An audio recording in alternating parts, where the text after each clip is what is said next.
All the information shared in this video is available on the public platform. Nothing is discussed here which may breach the confidentiality of our armed forces.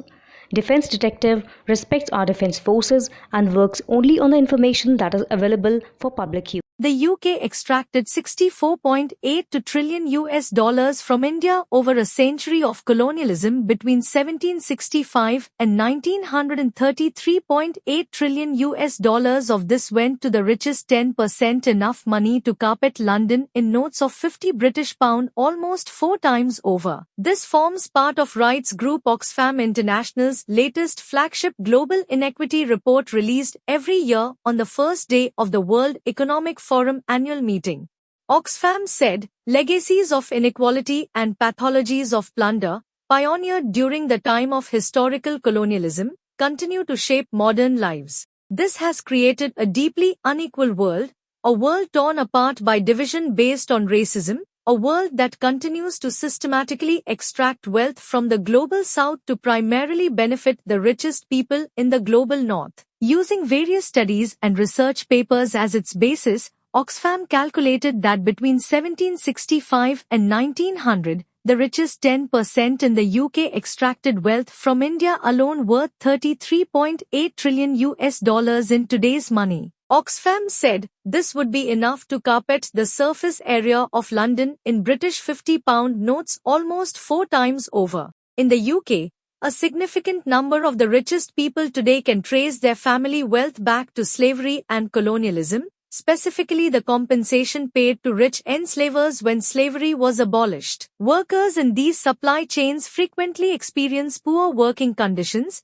a lack of collective bargaining rights, and minimal social protection, the report said. The East India Company's army in India totaled 260,000 soldiers, twice the size of the British peacetime army. Oxfam said they engaged in land dispossession, violence, and mergers and acquisitions, driving globalization and contributing to the creation of the world's first global financial system. Financial markets, especially in London, facilitated these colonial behemoths. From the 1830s to 1920, 3.7 million Indian, Chinese, African, Japanese, Melanesian and other people were transported to work in colonial plantations and mines, and to lay down infrastructure as indentured laborers. The report further noted that in India in 1875 the top earners were mainly European officers of the army and the administration, but by 1940 they were mainly traders, bankers and industrialists. Oxfam said, wealth and political power continued to be concentrated among the richest people in many countries in the global south post-independence, with abject poverty and immense wealth separated by electric fences,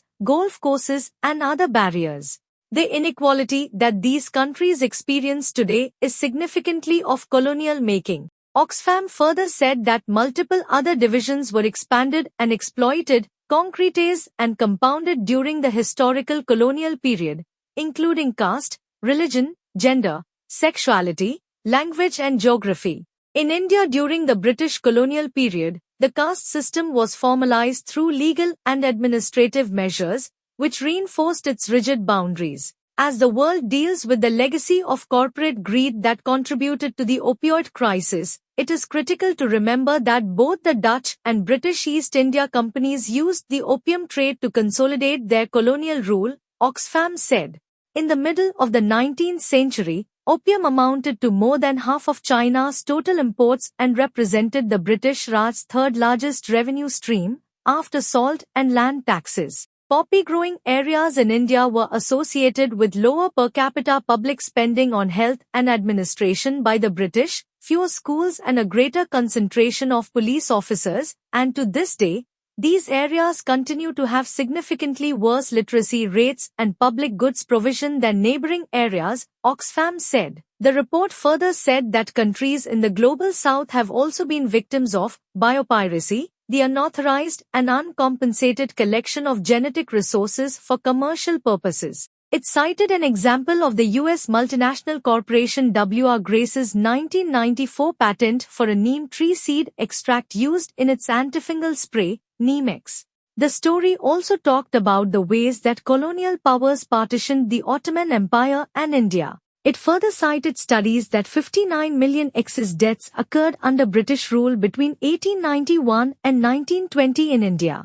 Oxfam said, grain import restrictions during World War II, underpinned by racist thinking, appear to have significantly contributed to or caused the Bengal famine of 1943, which claimed an estimated 3 million lives in what is now India and Bangladesh. It has been suggested that higher rates of obesity and type 2 diabetes among this population are the result of metabolic adaptations to recurrent cycles of starvation during the colonial period. Oxfam said that Global North continues to dominate even when each nation has equal status in formal terms at some global bodies, alleging that the WTO has historically failed to address the interests of the Global South. Oxfam said this helps not only northern countries but also corporations located in the global north, as demonstrated during the COVID-19 pandemic when the South African and Indian proposal at the WTO for a full waiver of intellectual property restrictions on life-saving vaccines,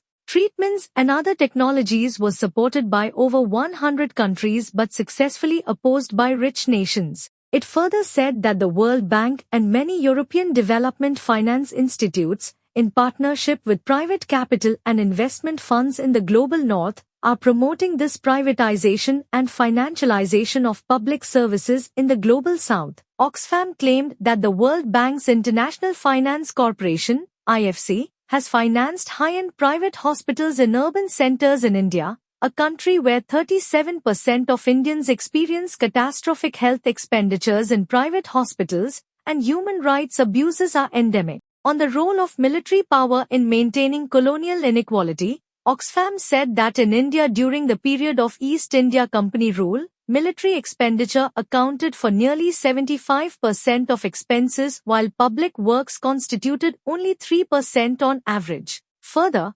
authorities failed to repair irrigation systems, impairing agricultural productivity and intensifying famines and droughts, and this use of overwhelming force has continued in the modern day.